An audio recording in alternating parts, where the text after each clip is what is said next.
Good morning, good afternoon, good evening, good whatever time you find yourself listening to our presentation on Creatively Done. I hope that you are well. It's been a minute. It's Hannah speaking here, and today I will be presenting on what is motivation and mentoring and the difference between the two, being motivated and getting mentoring. I think you can already hear some of the differences in the way I speak about them. Right, so we have a WhatsApp platform where we have Question Tuesday and Answer Thursday. And well, this week on Answer Thursday, we are answering the question, what's the difference between being motivated and being mentored? And it's very important for creatives to understand those differences. Now, first of all, motivation, we are going to look at the definitions of motivation and mentorship. As you can see from this image, motivation usually is a solo game. It can come from outsiders, but it's generally best when it comes from inside. So we call it intrinsic motivation, and there's extrinsic motivation, which is the motivation that comes from outside forces, whether it's people or circumstances. But with mentorship, as you can see, it's going to take one or more people to mentor. But let's get into the definitions. So the first definition is for motivation. Motivation is, of course, the driving factor or force behind human actions. And this means that in all the things that you do, something is going to push you to do it, right? Whether you are aware of it or you're not. Or pull, push or pull. I'm sure you've heard that before. So, but most of motivation works with pushes most of the time. So it could be biological, it could be emotional, social, cognitive. When we say biological, it's something you're born with, maybe your race, your gender, your you know, your DNA, it can motivate you to do something. For example, even health wise, you have a propensity towards a certain illness because of your family history. That's a biological motivator. And then emotional, of course, it's about feelings, how you feel. Sometimes how you feel can actually motivate you to doing something, or how you don't feel. So if you don't feel like doing something, the motivation is to sit and not do anything, right? So doing nothing is an action, ladies and gentlemen, whether you like it or not. And then social is about your interaction with other human beings, your culture, the way things are done in your area or wherever you might be based. So that's social. They are social motivators for doing something. And then cognitive forces, these are the ones that have to do with your brain, your what you know, what you perceive and see, and how you interpret it. So all of these are motivating factors, what we call driving forces behind your actual actions. And it's quite easy already to see how mentorship can be confused with motivation. But with mentorship, the situation is very different because mentorship includes mutual effort, right? From the mentor to the mentee or protege. I'm going to use mentee for this presentation. Right. So mentorship comes from outside.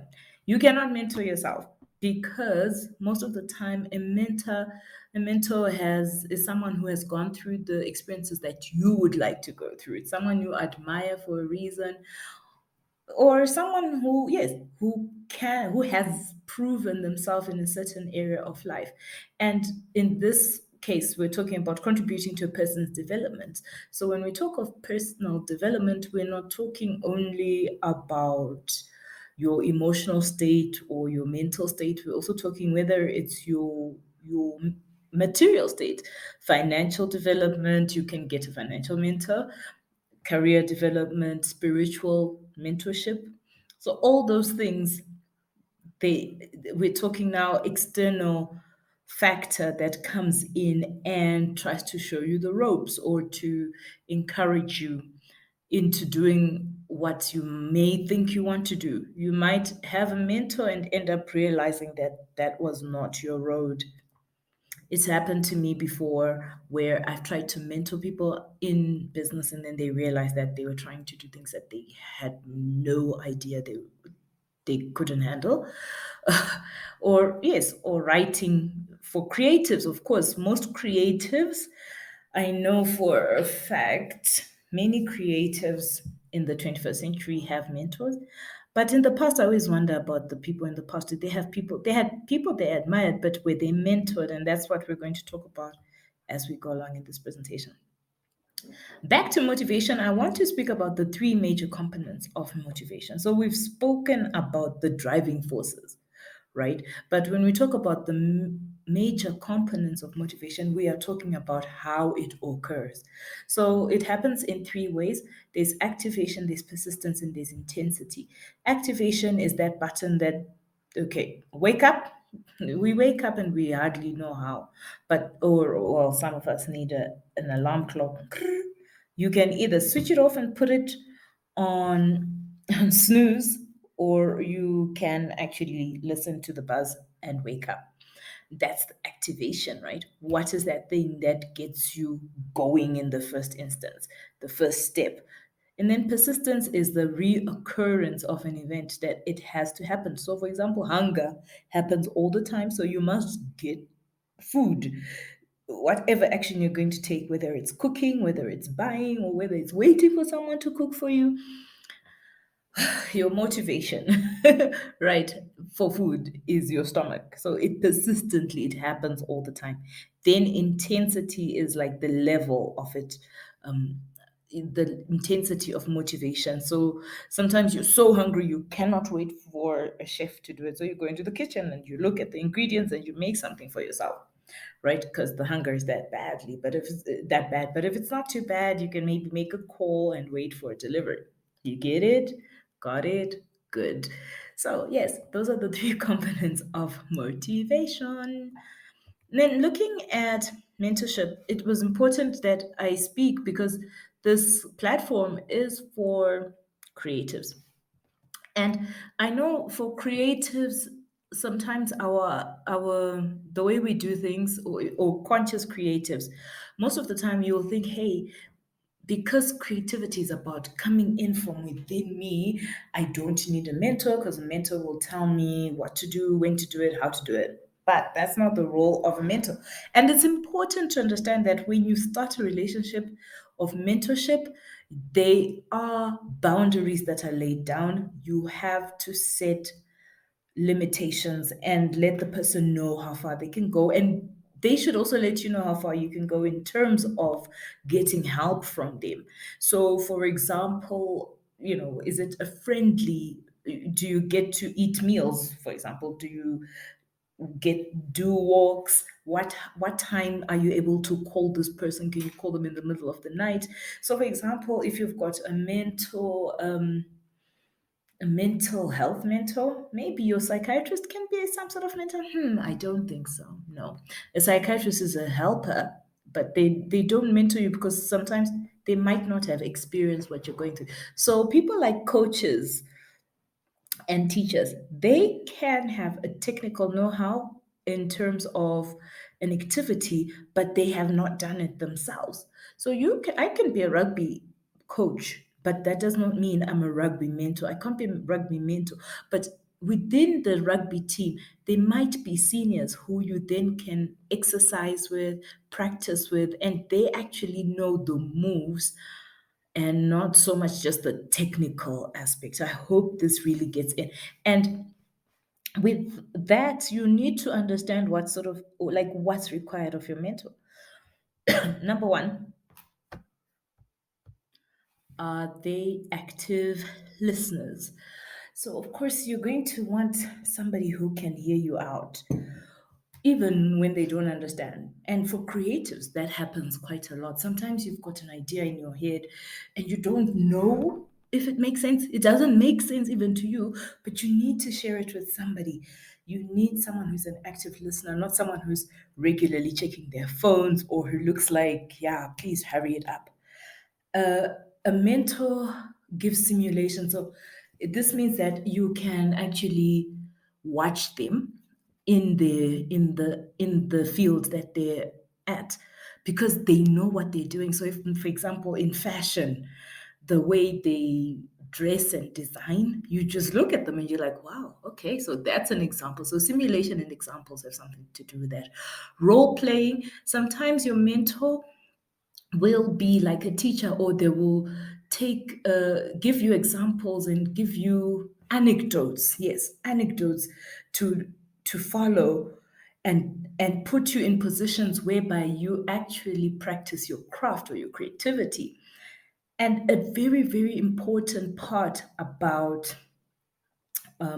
mentors is that they provide guidance, not direction. So, guidance versus direction, I know it sounds a bit confusing, but guidance says, hey, the world is 360, and you can go straight, you can go diagonally, but it's up to you to choose. And these are the options that you get. And they give you encouragement to be your best self, to be independent. And in doing so, they should remain non-judgmental. A mentor is not a person who says this is right or wrong. They just listen to you, and they tell you these are the possible dangers. And one of the most important thing about mentors that I think people forget is that they usually are human beings, and so that means they've made mistakes. And so don't just, when you approach a mentor, don't go looking for, oh, what did you do? That was great.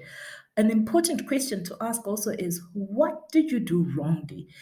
It helps because then that means you avoid the mistakes that they made. But not forgetting that you will have your own mistakes to make in whatever endeavor that you may want to pursue. And then, of course, they're going to share their experiences and feedback and advice, right? Which coaches and teachers can't, well, teachers to an extent, yes, but coaches, most of the time, they can't share their experience because they've never done it. I'll give tennis coaches, for example, they're rarely ever the best coach, the best tennis players in the world. So they can't really share what happened when they had a point break at the Wimbledon or whatever, because they never been there except in the capacity of players. Right. So that's basically it. It's very important as creatives that you understand that motivation is actually necessary for you to get mentorship.